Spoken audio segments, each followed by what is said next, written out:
Well, so he was it's like us. It was so natural. I mean, it's like I've known him forever. And then he mentioned right before I left, he said, I think I've got another album in me. You want to play on it? And I was just like, I was fainted. Yeah. As long as you'll pick me up off the floor, I'll do it. What time are you going to be there?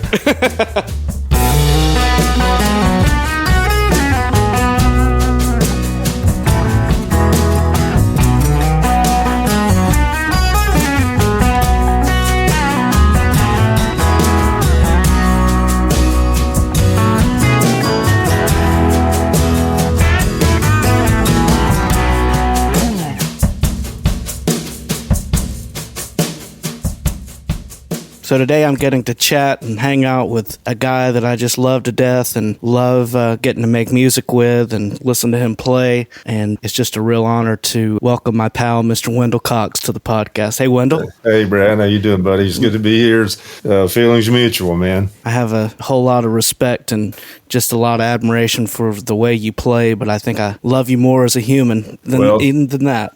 I'll get it. And same here again. But yeah, we've had some really good jams over the years. It's been fun. Yeah, it's been really, really fun. Absolutely. Some of the highlights of my musical life have just been standing next to you while you're playing guitar, and I'm thinking, how can a human being play like that?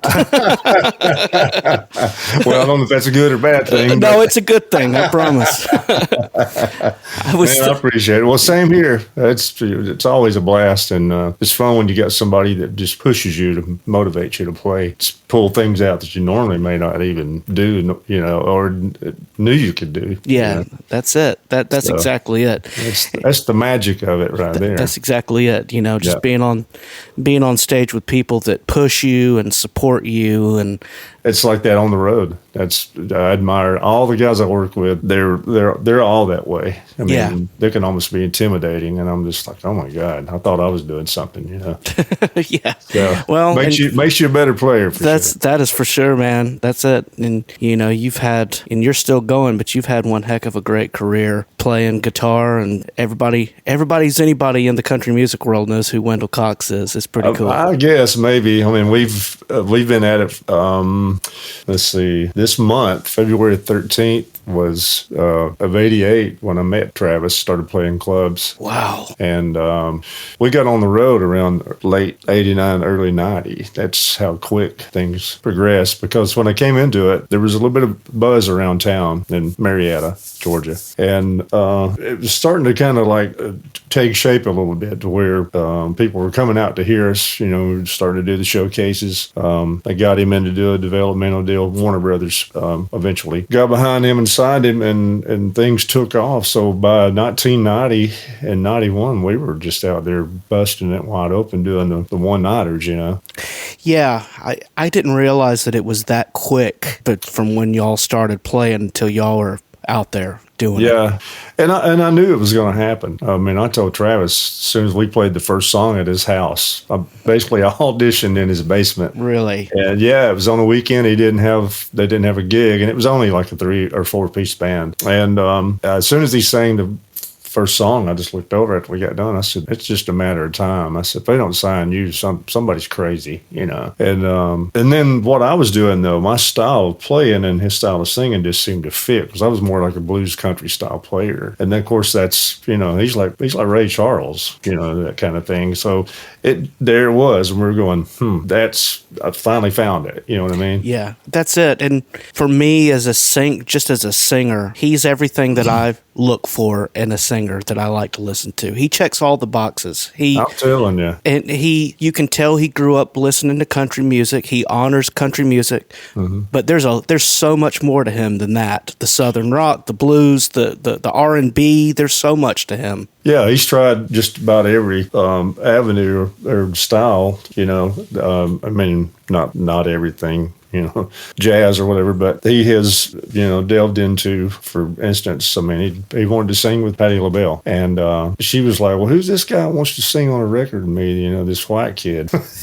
Yeah. He comes in, and they did the song, Something's Wrong with My Baby, and as soon as he started doing, he figured out, they got it all worked out, and he was singing his line. She just looked over, she couldn't believe it. She was just, oh my God, Yeah. So that's what I mean. And then he did some stuff with David Lee Roth. He sang with Buddy Guy he was going to actually work with Stevie Ray Vaughan right before Stevie was involved in that accident, and that was on the table. It was going to happen. Yeah, I mean, he was really within weeks of doing it. So that was a tough one there. But everything in between, I mean, he could front Skinner if he wanted to. It's just endless. So yeah, that's what I saw, and I like versatility because I can play a lot of different styles. So that was perfect for me. Yeah. Yeah. And you are so versatile. Just you honor the country music, the tone, the touch, the note choice, the chords you play, but then you play a Southern rock thing or a rock thing or something that's got a little bit of a jazz leaning thing to it. Man, you just cover all of it. It's really inspiring to hear you play. Well, I always had a heart for it early on, but now that I've been able to really get out there and dive into these different areas, these different styles, it only made me better because you're in the big leagues. Yeah. So you better do it. You don't have a choice, but don't suck. That's really it. Yeah. We saw you last summer. We came out and hung out with you, and when you played in St. Louis, and it was amazing. And I think that was the first time I had seen you with Travis in a really long time. And I didn't realize, Lisa and I were both talking about, you are featured in that band about as much as Travis is. I mean, especially they have the big video walls up and the whole deal. And it's like, I think Wendell's up on the screen more than Travis is. Well, see, I couldn't see it, so I didn't know. But I help people send me pictures after shows. Yeah. And they're like, man, you really got a lot of camera time, A lot of camera time. And yeah, man, you guys sounded so good. Just a tight group. Well, I appreciate it, man. But you've heard road bands that you can tell when a road band's going through the motions and they're trying to get through one song to get to the next one. And it did not feel that way with you guys. It was full of energy. Yeah. Everybody brings it to the surface. And my thing is, I've been there, since day one. So anytime that anybody comes in, we got new players, I know exactly what I need to tell them to make all this fit, because not only just because I've been there, for the long run, but I played on a lot of the early songs and material. So the solos you're hearing live are a lot of the radio solos, stuff you heard on the records. So that makes a difference. You're hearing the actual nuances and tone, and hopefully it's the same. So that's a little different than the norm as far as, a lot of artists, they just what we call, not to use the phrase side guys, but that's kind of what it is. So I'm more than just a side guy. I was on the top of it when it happened. Yeah. So I'm able to convey a lot of useful information. It cuts out a lot of time. And then once people lock in and get that, they step out there and just knock it out of the park. And it's like, there it is. So, yeah, it's a great band. And it's very polished sounding, but it's not plastic. It's got that edge to it, which is what you want to hear. And I couldn't believe. And look, Travis still sounds great. I mean, you can tell he's pushing you guys as much as y'all are pushing him. I mean, it's cool. Oh yeah. When he's on, you better be on. Yeah, it's great. You got to step up because he knocks it out of the park. Yeah, I was reading through some album credits as I was thinking about this conversation that we were going to have, and I think you're in a unique situation from a lot of guitar players or band members for somebody in that you've played on a lot of his records. You played on a lot of those, and it was like a bunch of Nashville session guys and Wendell Cox. you were on a lot, and you're playing a lot of defining guitar parts on those songs. You played on those. Yeah, I got a chance. Like backing up to earlier, what I was talking about. I was able to get in there and lay down something that I don't know that if it fit better than say like Reggie Young. He and I were on tracks together, which one of my idols. But I ended up getting the solo spot. Yeah. That gave me the solo spot, And I think what it was, the producer we had back then, when he was coming out to hear us do these showcases, he's like, man, you got to do that. That's got to be on there, And then I was at Travis's house when he wrote Here's a Quarter, called Someone Who Cares. I was at his house. I came up with that solo right there and then, and it was probably a year or two later before we got in and cut it, at least a year and a half maybe. And I just knew that was the perfect fit for that song. It just had the right thing almost.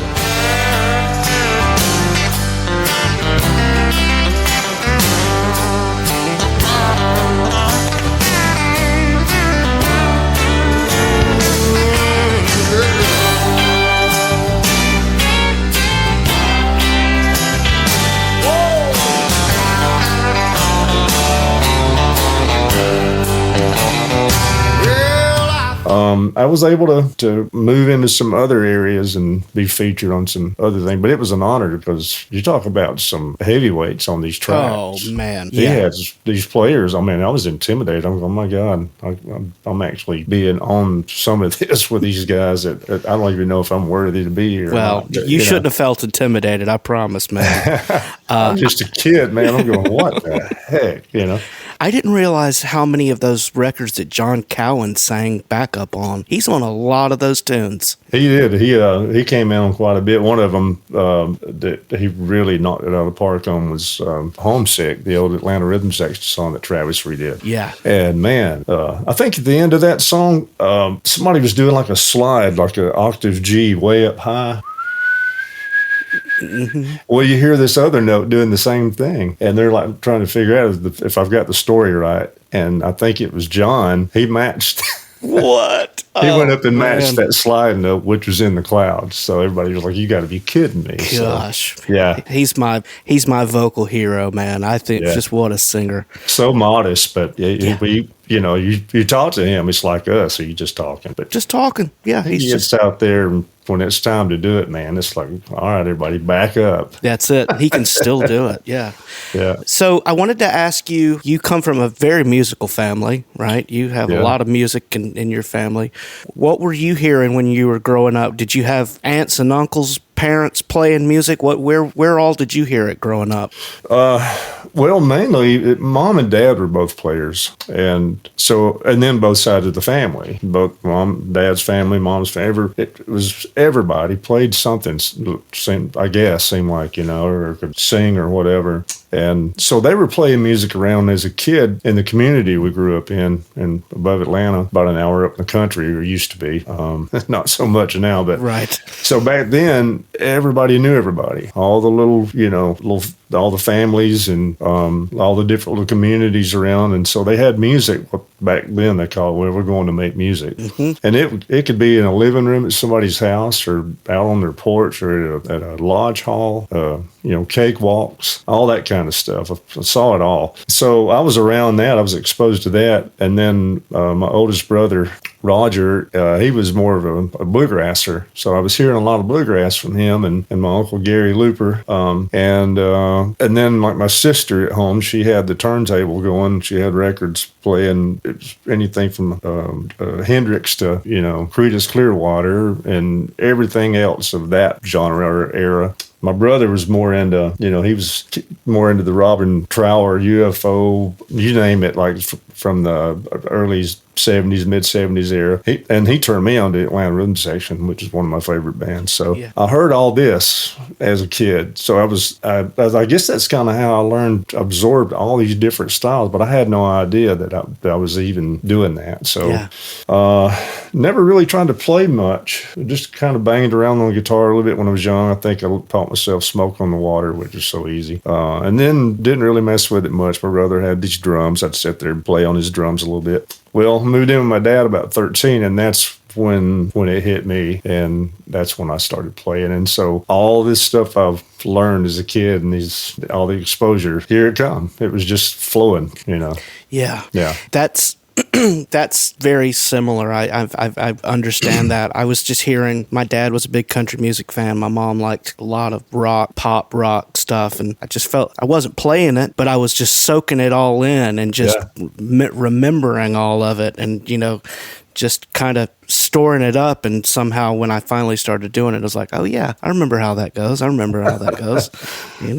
Yeah. You don't realize how much that's in there. That's it. No, that's and then exactly it's like, oh man, I remember that song. Or something comes in there and you're trying to play this song, and your mom and dad, Yeah. Because they were born, they were born in the 20s and 30s. I came along when Dad was almost like 40 years old. So I learned all this music from back in that generation. And you bring up the titles to people these days, they're like, I don't even know what you're talking about. Yeah. But it's in there. It's, and then bring it on up to now and everything in between. So, just a lot of it. And it's still there. I mean, sometimes something will hit me. I'm like, why didn't I think about this before now? Right. Yeah. Kind of thing. So, and I think I talk about this with every person I talk to on here, that for me growing up, I just thought families getting together and making music, which is what we called it too. Yeah. I thought that's what every family did. That's just when we all got together, we just played. That's what we did. Yeah.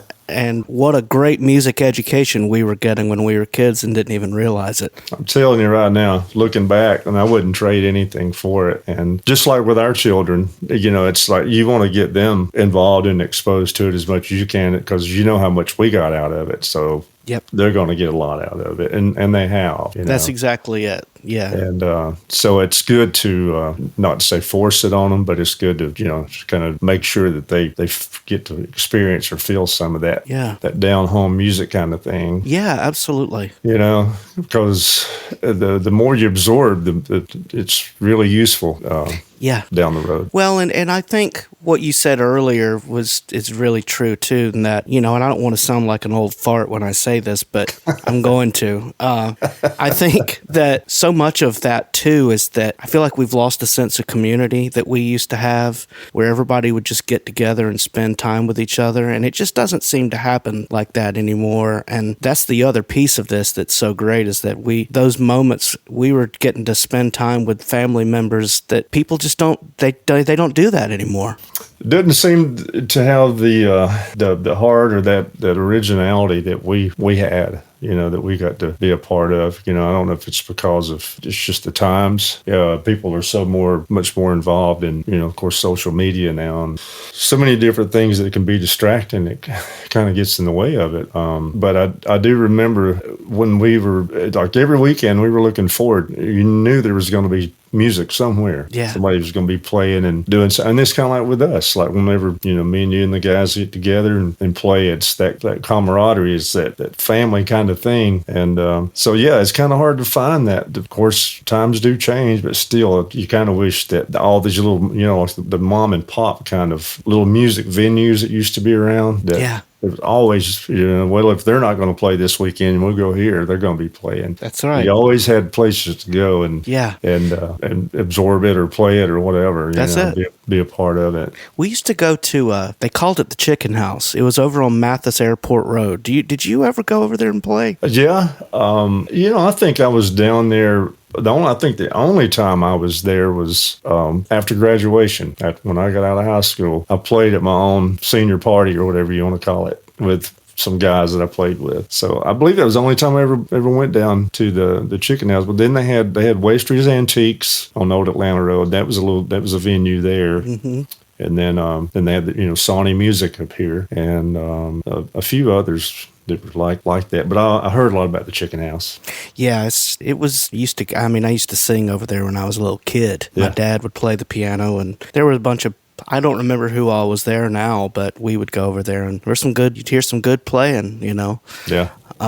I think me and Dad were down there early on. I was younger, but I'm sure I was there more than just that one time. But yeah, here again, there was all kind of places that we went. My mom and Dad, after they split in 72, I was 7 years old, and Dad still would go and play on the weekends. And so every time he had me, every other weekend, how it was when it came down to that kind of thing, always somewhere, whether it was here or we even went into the Carolinas. I mean, Dad in Hiawassee, he was always at the old fairgrounds up there. Of course.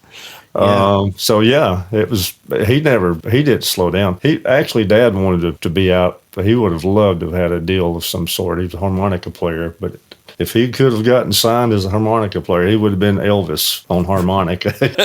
He was quite the entertainer. He was an entertainer. That's great. But then Mom was a good player and singer, and she was a lot like Loretta Lynn kind of style. And she still continued to play around some, but Dad was the one that still did. He didn't slow down much from it. So yeah. Yeah. How old were you when you got your first guitar? Oh, let's see. When I got I was actually, let me think about this. I was learning to play on Mom's old Hummingbird we had. That's about the time I moved in with Dad at 13. And one day I just got it. I don't even remember getting it out. I just know that all of a sudden I'm sitting there and I'm figuring stuff out just like nothing, Yeah. Well, I'm trying to bend the strings, I knew I wanted to be a lead player, and I had borrowed a Telecaster Deluxe from a guy that was in a band with my brother. And so I was getting really good at learning, I'd already learned a lot of the scales and working the solos off the chords. And told Dad, I said, I want to get my own guitar, So we went down to the Music Mart in Smyrna. Oh, yeah. Down there, it was, when was that? It's 1979, January of 79. I'll never forget it.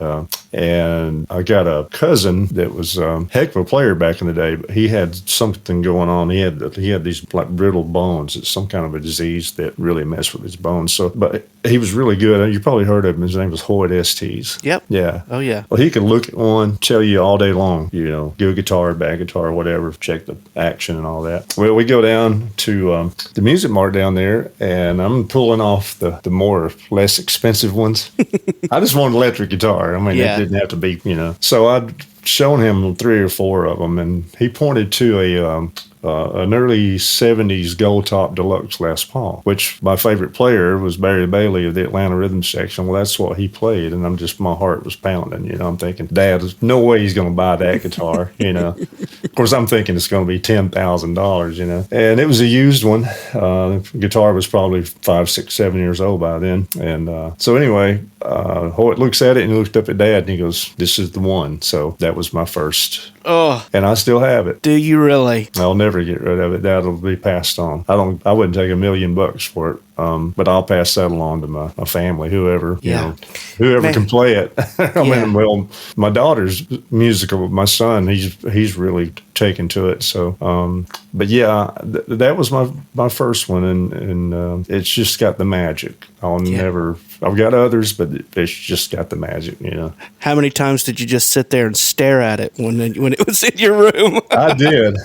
I couldn't believe it. I was just like, it was almost like you had met somebody from another country or something. Mm-hmm. You're going, wow, they're different or they're whatever, different. Yeah, check this out. And, but I did. I was just like, I actually that's my guitar, Oh, that's awesome. And I found a picture of it the day after I got it. I have a picture it's an old Polaroid, Instamatic, Mm-hmm. And I have the picture of it till this day. And I look at that sometimes. I'm just like, man, been a lot of ground covered since then. Yeah. Yeah, but I bet you played a lot of songs on that guitar. I did, and I had it on the road in the early 90s. I took it out on tour and used it. And, of course, we were playing a good bit of cover stuff back then, so we were doing a lot of Skinner, and we did Homesick and some Marshall Tucker and this, that, and the other. And that guitar just worked perfect for all that, even though it's got the mini humbuckers, but it just had that. It's almost like kind of like that Firebird kind of bite. Yeah. And, of course, I had pretty good, a really nice rig using 412 cabinet back in those days. Mm-hmm. So I can move some air with it and get it up, So, but yeah, man, it got a lot of use. But I decided to bring it home and just put it up. Put it up and let it be safe. And I didn't want anything to happen to it. It got weather checked a little bit when we were like up north or maybe even in Canada, and I noticed that it cracked that finish a little more, which people like that, the patina, whatever they call it. Mm-hmm. Nothing major though. The guitar still looks good. I wanted to ask you about, you're a really good bender player. I loved your bender playing. Wanted to ask you, when did you start developing that ability, and when did you get that guitar? I think I had an ear for it I probably heard, honestly, I may have even heard Clarence White back in the day, and just I didn't realize who that was or what he was playing. I just knew there was something going on there, and I'm thinking, well, that's not a steel guitar, because I'm a steel guitar fan. I play one, but I'm like, I've got to figure out what this. As time went by, kept hearing even like Jimmy Page had benders in his, even like in his Les Pauls and stuff. You hear it on some of the later stuff that they had out. Maybe it might have been the last album, but we got on the road. 1992 was our first headline tour, and so we had, get this, we had Mark O'Connor opening by himself. Wow. He didn't have to have anybody. And then Marty Stewart. And that's when Marty was really starting to bust it wide open. He was having some major radio success. And actually, he and Travis had a couple of duets, one of them being Whiskey Ain't Working. And so, but Marty ended up with that B bender that Clarence White had. Right. Yeah. Which is basically, I consider it to be like, I'd say this, the prototype of the bender, because Gene Parsons and Clarence were the ones that came up with they put the guts in it. It's almost looks like something that was steel guitar or something. I don't know. It's crazy. So anyway, I knew we were going to be working with Marty, and I really wanted to try one out. Well, I was looking at his one day. It was sitting on the stand, and I've yet to meet him. I always knew about Marty in the bluegrass days. I heard everybody talking about him, and I heard somebody walk up, or they just heard somebody go, "You play if you want to." I looked around, there's Marty, Oh, man. And I'm like, man, I'm not going to touch this thing. And he's like, no, check it out. I think he really wanted, he's like, anybody that got something out of it. Yeah. And this thing was like, it's that thick because everything's external. Right. So it had a plate on the back. Yeah. So it's almost like having a thin acoustic guitar in a way, the way that it felt. So I picked it up, and I'd already been playing some steel at that time. So immediately, because I'd been listening to these licks in my head and stuff, and I'm like, And I hit a couple, and he looked at me, he said, "You need one," I said, "Well, maybe I'll find one." He goes, "I've got an extra." He said, "I've got one on the bus. It's not like that, but, like the original." But he said, "I have one. Take it with you." He said, "We're going to be out here." I think we did 125 dates that year. And so I did. I had it on the bus and just had it down in no time. So ended up getting, I've got like 2 or 3 of them now of my own. Really? Of course, a lot of the stuff that Travis cut, like Whiskey Ain't Working, Marty played on that, so he was putting that style on it. So to make it sound right live, I'm using the benders. Yeah. It's just so much of it is, it's not, I mean, obviously the technical part of playing it is important, but knowing the right part to play on it is probably more important than even that. You got to be careful because it pulls a whole step. So if you're playing triads or playing any kind of chords, and you're playing off of something where you're one fret up further than you should be, and then you pull it, it becomes a Chinese chord at that point, or a jazz chord, or whichever how you want to look at it. Yeah. But, so you have to learn exactly. But I've gotten to where I'm able to do, like, I can do minor bends with it. I just know exactly where the sweet spots are. So that's my motor skill, or whatever you want to call it. I'm kind of mechanical. You don't even think about it. You're just used to how to make that happen. So I've learned how to do these chords with some little minor variations, which is really cool. And I was going to tell you, speaking of bender guitars, Jimmy Olander's a friend of mine from Diamond Rio. He's got those. It's got the G and B. Yes. You talk about, it's like rowing a boat, because you're having these different combinations and all this. And his guitar is just incredible sounding, but the style he plays. So I had a chance to check him out. I was like, my gosh, incredible. But I love stuff like that. I would say that Jimmy's guitar sound it basically defined the sound of that band. I mean, their harmonies are great and everything's great, but his guitar playing, it's the fingerprint of that, to me, of their sound. It really is. It is. Yeah. It's almost like Marty's vocal. I mean, there's just distinct things that really jump out, and not only just the sound of his guitar, it's just the style. I think he could pick up anything and make it probably sound like that. But being he has those guitars set up, they're pretty much kind of made to fit him, not just physically, but everything. Yeah. So, I agree with you. Yeah. I wanted to ask you about while we're sitting here talking about gear, I wanted to ask you about your current rig with your touring rig. Are y'all doing in-ears and all that? No wedges?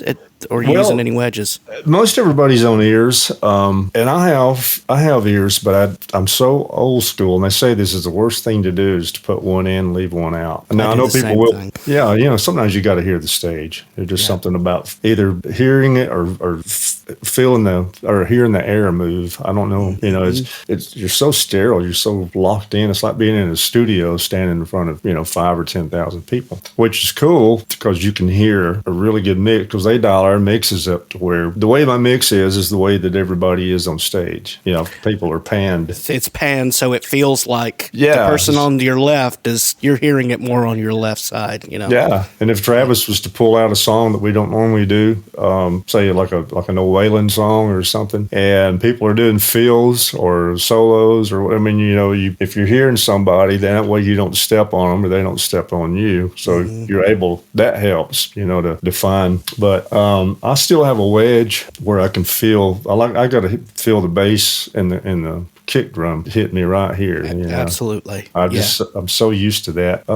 That's how I do it. But now most everybody else, they're dedicated to both. Yeah. Both. Even Travis for a long time didn't really want to use it, but now that he is, he really likes what's going on with that. And the way they mix for him, like if he's hitting certain notes and he wants like a tail, like a reverb tail on a certain note, they'll actually push that up for him. Really? Yeah. And then they have different scenes for different songs. The EQ might be a little different. Whereas if he's on the mic or he's off the mic, depending on the texture of his voice, then they've got an EQ scene setup or whatever where it handles for him, which is really cool because it helps the singer to save their voice. You don't have to kill yourself because there are times certain rooms, no matter what they do, you're fighting the dynamics of that room. Yeah, and that's really it. I mean, on a long tour like that, it does save your voice from not having to just sing enough to hear yourself coming back at you in a wedge. So yeah. Especially as you get older. I mean, you got to really take care of That's it, man. Yeah, that's it. Are you using an offstage amp, or do you have one right behind you? Here again, kind of old school. I started out with him years back, and I still have it. I still have my old Fender Twin that I used on the records. It's juiced up. I had a guy in Nashville beef it up for me, so it's got all kind of power. Kenny Wayne Shepherd played through it one time. He just loved it. He wanted it, but years ago we were jamming at this bar. So anyway, I used it, JBL speakers, and just had 3 or 4 stomp boxes I used. And things really took off. Fender started throwing some gear at us in different companies. I ended up with these big 412 cabinets and big heads and all this. And then I was using Marshall cabinets, stuff like that. What was it that? Not Intellifex, but Cyber Twin. Everything was motorized, all that stereo cabinets. Really sounded cool. I had the Mesa Boogie rectifiers at one time with a rack that had the Tri-Axis, the 290 power amp, the Tri-Axis preamp. Wow, yeah. Intellifex, Hush, all that. And everything was MIDI. But that was big production days, and it sounded like $1 million. It was incredible. A few years go by, the components and some of them, things, it got to where the MIDI part of it, one thing wouldn't talk to another, switching and all that. And I kind of slowly kind of worked my way back into more old school kind of thing, not to say analog, but basically full circle. I've come back around now, long story long. I've had quite a few rigs, but what I have now is a Negnator Renegade 212 with just a pedal board, and that's pretty much it. I'm back to square one, which it works, and we're coming direct out of it into a Palmer DI, which handles the power and goes to the house. I think Bonham also uses some of those. So it handles good, and it's just been a workhorse, and I'll probably stick with that from here on. Yeah, well, they had you it sounded so good out front. I appreciate it. Yeah, it was. I was like, whoa, that's some good guitar tone. Well, I'm glad that coming from you. I mean, I know for sure. And I've had a lot of people tell me that. Of course, we've got a great front of house guy. His name's Dean Norman, and he's been with us for a while. He was out with Emmylou for a while, different people, but he really cares. He makes it work. He tunes that room because we don't have the same PA every time, Right. We don't carry our own like we used to. So he goes around and tunes the room, with his, I guess, iPad, and really gets it tuned and locked in. And so he's always represented me well. 'Cause you know how it is with sound guys. If they don't like you, they can they can really mess up your day. hit the stuck button, So. Yeah.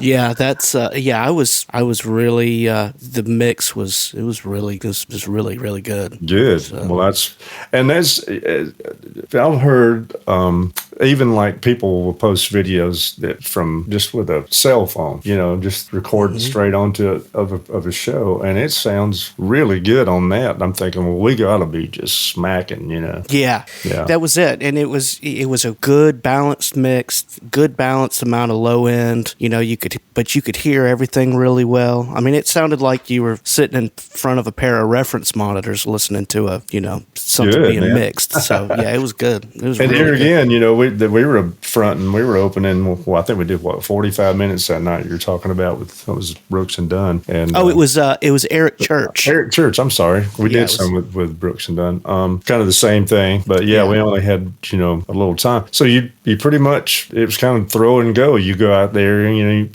everything. I mean, we were used to that. We've done them a lot, but you step out there because normally a normal show, we don't go on stage until it's time to go. Lights go down, here we go. Everything's preset, ready. Mm-hmm. Well, we're all out there dialing it up, making sure because we want it to be there, And so you hit and boom, downbeat, here we go, and you're thinking, man, I hope this is all good, and for the most part, it is. I mean, it never any major issues really, and you know how it is. You have that adrenaline. It's like you got to get it right the first time. Boy, I mean, everybody's just laying into it. It's amazing. A 45-minute set. If it sounds good on stage, it feels like you're playing about 10 minutes, and if it sounds bad, it feels like it's about 3 hours. yeah. It's like, are we done yet? Yeah. Hurry up. Yeah, we still got 10 songs to go here, You're done. You're already done. Oh my gosh, come on. Yeah, I know. It's like beating a dead horse. How did Travis find out about you? How did y'all hook up with each other? I was in a band in 1984, but I think I actually heard about him before that. But I was in a band with a friend of mine. His name's Greg Henderson. Yeah, Greg. Yeah, and he has the Atlanta Vintage guitars and all that. We had a band back then, and he would talk about. He said, "Hey, this Tritt guy from down in Marietta. He comes up to like Waleska, up to Reinhardt College, and he was singing anywhere and everywhere, doing frat parties, and he was playing at some bars around his neck of the woods down in Marietta, and using a drum machine. And by the time I came along, he had this harmonica player. But before that, like I say, I heard about him back then. Well, in '88, I got in from work one evening. I was working just a regular job, and I got in, and Greg called, and he said, "Hey, you remember me talking about Travis?" And I'm like, "Yeah." And he said, "Well, he wants to meet you." And that's kind of the way it was. So that's when I went down to his house that following weekend, and there we were in the basement and played a couple songs, and that's when I went, yeah, this is it. He's got it. I knew in my gut because I'd had enough experience. I started playing in bands with my brother when I moved in with Dad, and I really started getting good, and especially rhythm. They needed a rhythm player, and these guys, mid-20s, early 30s. Here I am, a 14-year-old kid or 15, and so they got me in the band. Well, here I am playing with them immediately, and playing bars and everything else back then, and wasn't supposed to be in them. So,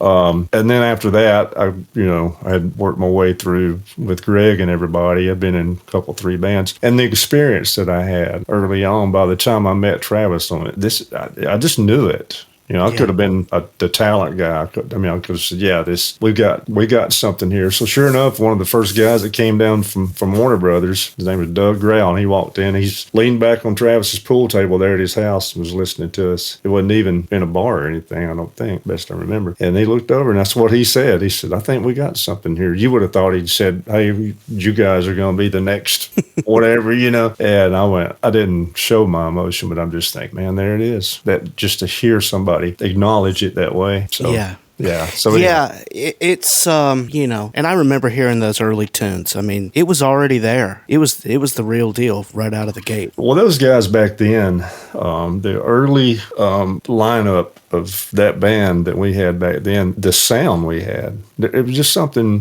different. And the producer that was going to produce us was Paul Worley. Oh, wow. Yeah. Originally, Paul, and he wanted to use all of us. He said, I want this sound on these tracks. And but Paul was so busy with other people. He was producing so many other people, he couldn't really commit. And so we had Greg Brown, which Greg produced a lot of good records on Travis. But he still, three of us came in. And it was me, the harmonica player, and our fiddle player, Tim. And Tim was even singing some of the high stuff along with what John Callan was doing. They could blend well together.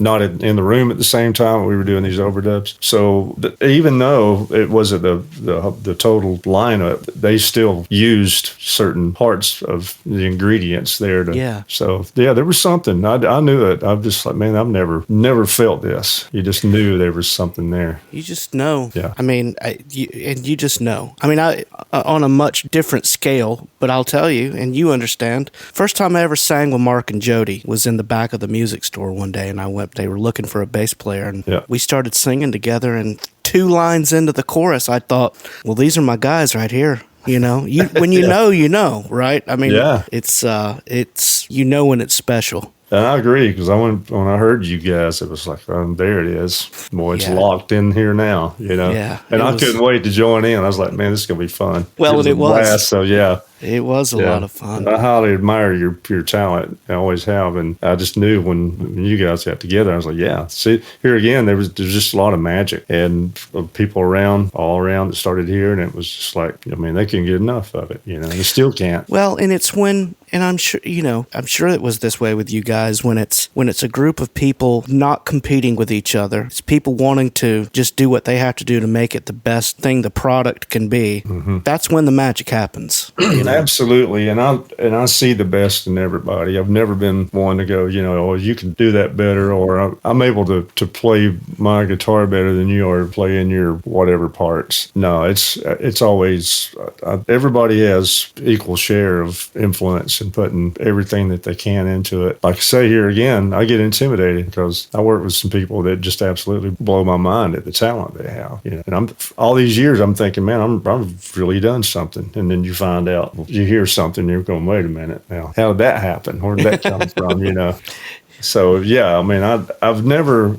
I look for the good in all players. And when you hear good players and get to be around good players, it's even better. I mean, you can't. It's better than I'm not. I probably shouldn't say this. Better than drugs. Not that I'm a drug addict, but it's just better than anything else. There's nothing you can put inside your body that's going to make you. That's going to be a adequate substitute for that feeling that you have when you doing that. I agree. So that's what it's all about. Yeah. For me, I've never looked at the negative.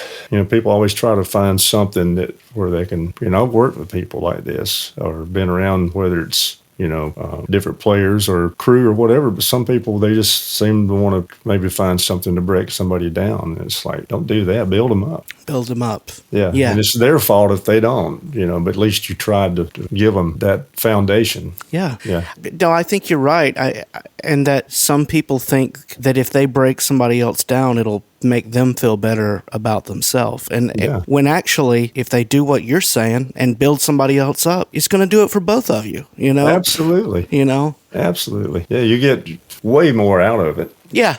It takes way more effort to be a jerk than it does to be nice. So just be nice, for goodness sake. And I wasn't raised that way to begin with, and had I been that way, even though my parents are both gone, if they could come back, they'd still whoop my butt. So, I understand, man. I think I feel them all the time going, all right, son, keep it in line here. Yeah, keep it in line. So as we're recording this, it's y'all are little ways out from hitting the road again this summer. What does your schedule look like? We're going to fire up. We start rehearsals April 1st, and then we play that following weekend. 5th and 6th. And we're going to work up through probably December. We're not as many dates, but we'll just gradually tour along. Probably, I think we're doing 50 shows. Could be more. It depends if something comes along that they can't pass up on. But right now, it's pretty much locked in at 50 dates, which is perfectly fine. Yeah. Yeah, because we've hit it for a long time. We still have one of the semis. I don't know if you saw it. We still have one of the semis Travis bought in 1992, I think. It's a Peterbilt black one. We had 2 of them. And that thing's got now this is just the truck. This is not the buses that we've had, but that truck's got a million, almost like 1,700,000 miles on it. What? Yeah. Wow. Well, of course, a couple, 3 engines through the years, but you know how diesels are. You run them forever. But we've worn out some buses, worn out some trucks, and so it's been a lot of stuff, a lot of shows. Some of the earlier shows we did 2 in one day. You had to do the matinee kind of thing. So. What we're doing now is just couldn't be better. Yeah, no, that's a good number of shows. It gives you a little bit of, because being on the road, it can be exhausting. It is, and you got to learn how to take care of yourself. I mean, I started realizing way back, I'm like, this thing's going to go for a while. Mm-hmm. You always hear that, well, you're good forever, but how many years? And we've well surpassed the expectations, and it's not showing any signs of slowing down. If anything, it's almost like I think Travis he's definitely legend. He's moved into he's carrying the torch and it's filling seats up still. People are still coming out, and we're getting to do a lot of really cool stuff. We got some big festival dates coming up, but doing stuff with Kid Rock and stuff. And then I think we got I believe I saw, which I don't let the cat out of the bag, but I think we saw, or one of the dates was something to do with ZZ Top and stuff like that. And then a lot of theater shows we'll do. Yeah. We do casinos, which everybody does. Doing some really nice theaters here and there. Maybe some state fairs along, but mainly sticking to the casino theater festival dates. So we got some really, really cool stuff coming up. That's awesome. It'll be a blast, yeah. Yeah. I'll tell you, when we saw you guys, like I said, you were opening for Eric Church, and there was quite an age range of audience members around where we were, and you guys came out, and I just watched the collective group of people, and everybody knew every word of the material you guys are doing. It's like, these songs are timeless. I mean, these after we're dead and gone, people are still going to be singing Travis Tritt songs because they're going to stand the test of time. They will. They absolutely will. And that's another reason why having just one ear in, I can hear the audience. Of course, we have audience mics, so the guys can dial it what they want to hear. But when you can actually really feel and hear an amphitheater with 18,000 people out there and 2/3 of them, if not more, singing to the top of their lungs. Yeah. Along with you. And it's like, my gosh. I mean, it's incredible. Not only do you hear it, you can actually feel it. Yeah. Yeah. It's amazing. And when you think about this crazy world we live in now, it feels like people can't get on the same page about anything. And it's nice to go to a concert and just see everybody agreeing on one thing for a little while. It's pretty cool. Yeah, absolutely. They're smiling. They're getting something out of it. And so if we can give them for an hour and a half or 2 hours something to take them away from it all and give them a chance to just enjoy themselves without thinking about this or that, or that's the biggest reward, honestly, because it's about the fans, it's about the people, and making them feel complete in what they're doing, because they're just as much part of it as we are. Yeah, it goes both ways. So yeah, I agree with you on having that camaraderie where you it's needed these days to just have some time where everybody can come together and put all that crap aside for a little while. Yeah, it's hard enough. I mean, it's definitely, and I've watched, and you too, but if you watch, I've been on the same platform with Travis for 36 years now, which is unheard of for a guy to be. Well, I mean, people have done it, but it's very rare. Yeah. So I've seen this. I've seen the progression, and then I've watched, what's going on with everything these days. But there's still that same vibe and feel there, and it feels like it did back then. And it's glad to see that the energy hasn't gone away from that. Yeah. Even though they're there are distractions or there's things going on that, and all the division and everything else that we have. But you look out and everybody's unified, and I don't care what side they're on, as long as they're getting along and enjoying it. And that's the thing about music. It brings people together. It brings, maybe more than anything in the world, that's what brings people together. Absolutely. Yeah, I agree. Always has. Yeah. I got to hang, you talk about Telecasters. I was honored, but I got to meet James Burton that played with Elvis. Yes. And he was also with Ricky Nelson, John Denver, Emmylou Harris. He was Merle Haggard. He was one of the Strangers, Yeah. So he was on, like Working Man Blues, for example. That's all James. And I had no idea because I played his style for so long over the years. I had no idea I was playing James Burton style. I didn't know who it was. I knew who he was. Yeah. Just didn't realize the vastness of his, So I ended up getting to meet him, and then last August, he was in Nashville, and I went to his house on a Friday night. We were off, and I sat in his living room and played for about 3 hours with him. Oh, my gosh. Yeah, I've got video pictures of it. I have seen you. But, of course, he's the Telecaster guy. Yeah. Talking about B-benders earlier. Of course, he doesn't, but... just incredible. So he was it's like us. It was so natural. I mean, it's like I've known him forever. And then he mentioned right before I left, he said, I think I've got another album in me. You want to play on it? And I was just like, I was fainted. Yeah. As long as you'll pick me up off the floor, I'll do it. What time are you going to be there?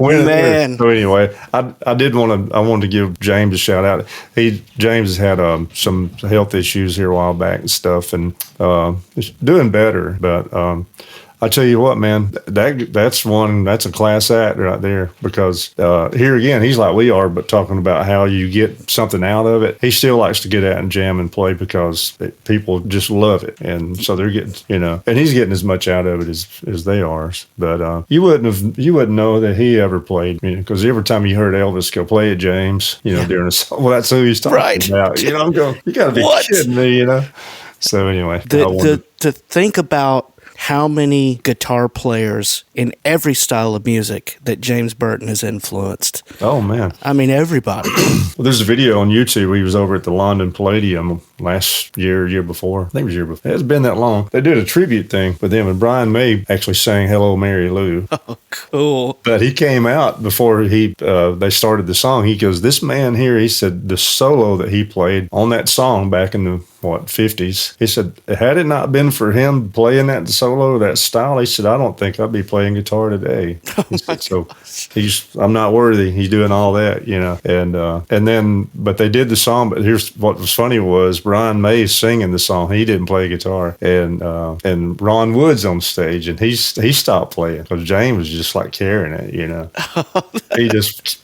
And he took a solo, and they said, do it again. They wanted to hear him double it. So anyway. It's funny when you brought up James Burton, Ron Wood was the first person that I thought of, because I thought, without James Burton, Ron Wood would not have had his sound or his touch or whatever. Exactly. See, that's what I'm talking about right there. You touch certain people, and it doesn't have to be the same genre, same style, or whatever. But they learned so much off of him, and then incorporated it into what they do. Yeah. Even though you may not know that by listening to their style, but it's there, Yeah, that you're exactly right, man. That is awesome. I can't believe you got to go and hang out with him. I mean, what a moment to get to say you've done in your life. He's got another home in Nashville. He's from Shreveport, but he was up there for some of his stuff, his doctors and all were in Nashville, where he had some surgery or procedure done. So I knew he was there, and I got in touch with his wife, because I know a guy that's like an assistant to them. And I said, you think it'd be cool? Because I called to check on him one time, and his assistant, Brian, he said, well, yeah, he said, he's doing better. And you hear James in the background. He go, who is that? And he said, it's Wendell. He said, tell him to get over here and pick with me. But I couldn't do it at the time. So that's how it happened. So I called him at a day off up there, a weekend. Just happened to be hanging out because I live, still in Georgia.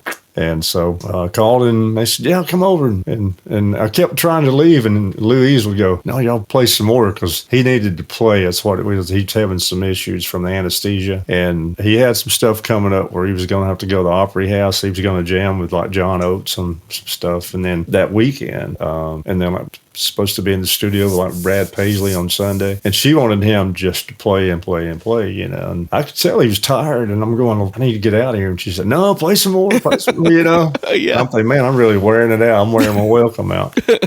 And I got ready to leave. He hugged my neck, and he said, man, I love you, boy. And I said, I love you, James. And that's when he said, I think I got another album in me. I'd like for you to play on it. And I said, man, I'd be honored. So, and I hope it happens. I mean, regardless of what does happen, it's still just an honor to be there. Yeah. You know what I mean? So, yeah. Gosh, that's awesome. I know. Wow. That was quite a feather in the cap. Seriously, man, that's awesome. You know, we've met a lot of people through the years. I have to go back and think about all the, not just musical, you know, just actors, everything. It's just anybody and everybody. Did you ever have any moments? Because I'm sure y'all have met the gamut of people. Were you ever completely starstruck when you met somebody? No, actually, I was never. I guess just because we were in the business, we were doing what they were doing. Yeah, and I never really felt. I pretty much just talked normal. I mean, if I was introduced, I'm like, "Hey, man, how's it going? You know, y'all doing all right? Yeah, doing good. Boy, it's nice today, ain't it? You know, look around." Yeah.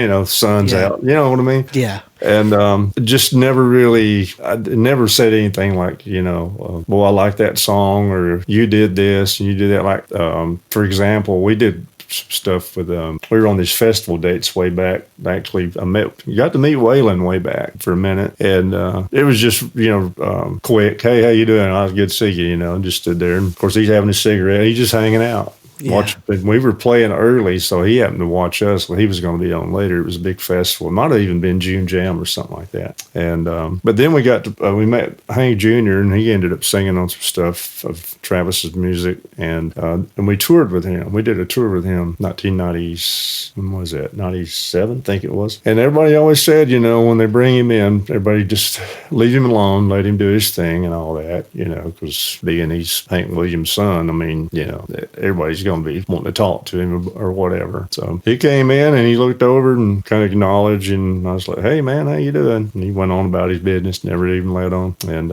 finally, I walked at one time, you kind of leaned up against the wall there, and he just kind of hanging for a minute. I don't know what he was doing. I said, you been hunting? He turned around, looked at me, said, man, I took an elk down the other. He started talking his elk story. And I couldn't get away from him. I don't mean it like that. But, you know, I spoke his language there. I didn't go into, you know, well, your daddy this and, blah, you know. I did it. I didn't, like, even think about it. I just said, hey, you been hunting? You know, and he went, oh, man, you know. And so it just depends on how you approach people sometimes. But I've never been over the top, like, you know, somebody was like, what if you ever met Elvis? So I'd have been like, well, hey, Ellis, how you doing, man? It's good to see you. Yeah, I mean, I just wouldn't, I don't know. I've just never been really that guy, you know. Yeah, I've absolutely. seen people they just freeze up and they don't know what to say. They just kind of stand there, you know, and it's like, hell, they're just people too. They're just trying to make a living like the rest of us, you know. Yeah, and then, you know, people have been with Travis for years. If he's not there, well, who's the next person they're going to look for if people are out after a show? They're going to want to talk to the guy that's been playing guitar with him forever. Well, I've heard so many stories. I've had people cry. I've had people they probably couldn't pay their power bill to come see a show for 2 hours, you know. And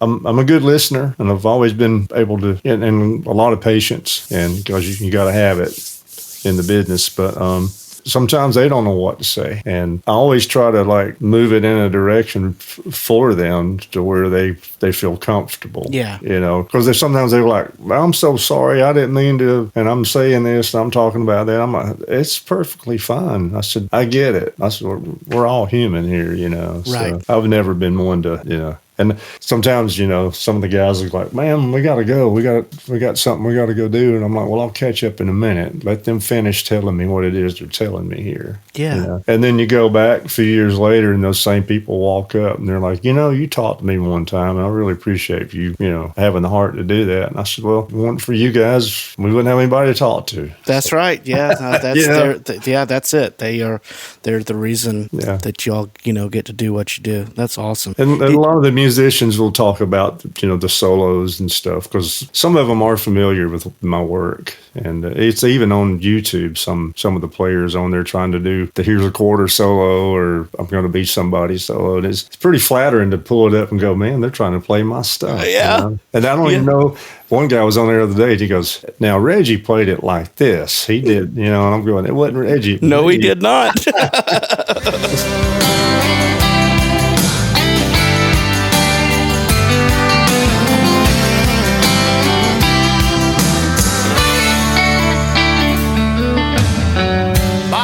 Yeah, I'm just honored, even though, and but a lot of times you get some of the players that come up and they will start picking your brain about, well, what did you use, and what, and I take the time to talk shop with them about it, because that's kind of the way I was. I mean, I met Steve Wariner for the first time, and I was like 19 years old. He was playing the buckboard down there in Marietta, and I walk up, and of course, everybody in line, mostly women back then, Steve he had gals everywhere looking at him. He's cute as a button, as they say. So he had the pen out, and he looked up, he's getting ready to sign, and I just stood there, and he's like, I said, I'm not getting a picture. I said, what is that guitar you're playing? Which was a Glazier. He just had got it. It was a Glazier Telecaster with a bender, Nashville setup. And he stood up, and he went, oh, man, nobody's asked me about it yet. He wanted to talk about that guitar. And so we got to know each other real quick. And Travis ran into him later on. I didn't even think he would remember me. And he was talking about, things are taking off and all this. They met, and he said, my guitar player's, his name's Wendell Cox. He went, oh man, I remember Wendell. He didn't forget me somehow or another. So that was one that really stuck out too. Yeah. And here again, we just talked. I didn't say, well, I like this song or that song, whatever. Or you vocalist, boy could sing like a bird, but like you. And but it's all about in how you just have to approach people in a way that they want to be, because sometimes you don't want to wear them out too much or come off with whatever, Anyway, I could go on and on. Oh, no, I get it. You're probably going to have to edit a lot of this stuff. No, it's good. I love it.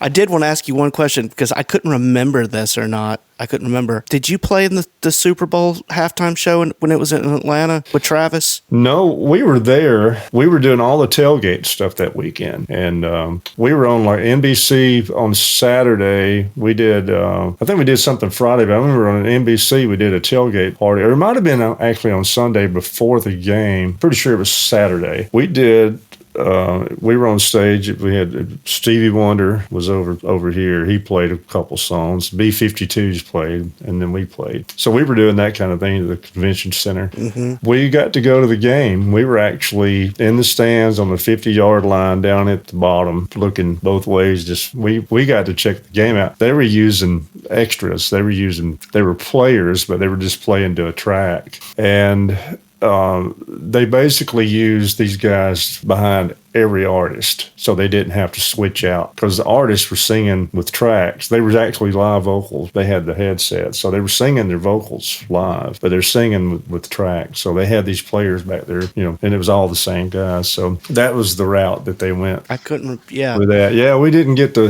That would have been a blast to have been on there in front of. But we still did. We had a lot of stuff we did that weekend. It was like 93, maybe somewhere around there. I think it was. Yeah, I think it was. Or maybe early 94. Okay. Because I think you're right. Would be January. Mm-hmm. January of 94. That was Super Bowl 28, I believe. Best I remember. Yeah. I still got they gave us I've got this windbreaker. It's got, best I remember that year, it was yellow and blue colors. Had the big Super Bowl things. I've still got my jacket. They gave us these seat cushions to sit, really? And I didn't even use it. I still have that seat cushion, and they had these little AM radios where you could listen to the game. Whatever frequency, or maybe it was made for just that night. Yeah. So you had, and still in the box. I never even got any. So I've got collectible stuff from that anyway.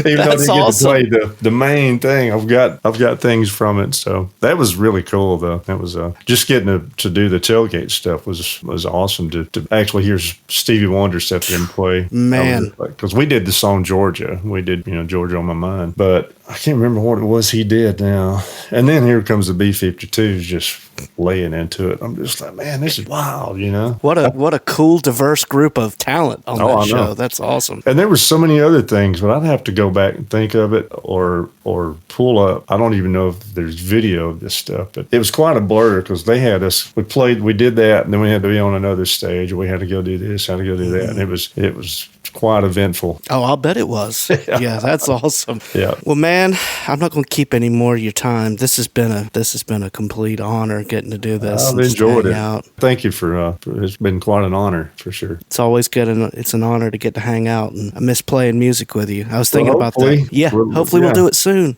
Yeah, whether it's here or there.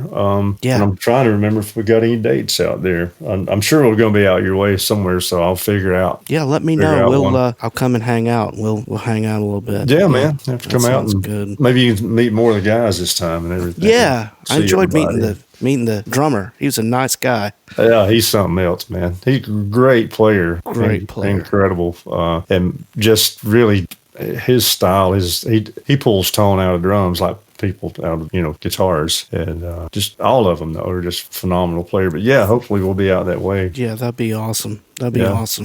Well, my best buddy, to your family. Yeah, you too, man. Yeah. All right, buddy. Well, I love you to death, man. Love you. All right. Thanks, Wendell. Thanks for listening to the Bandwich Tapes. I'm your host, Brad Williams. The show's theme is called Placation and was written by Mark Mundy. Drop me a line at the email address, thebandwichtapes@gmail.com. Make sure to subscribe to receive new episodes of the podcast. And while you're at it, please tell someone else about the show. Thanks for listening.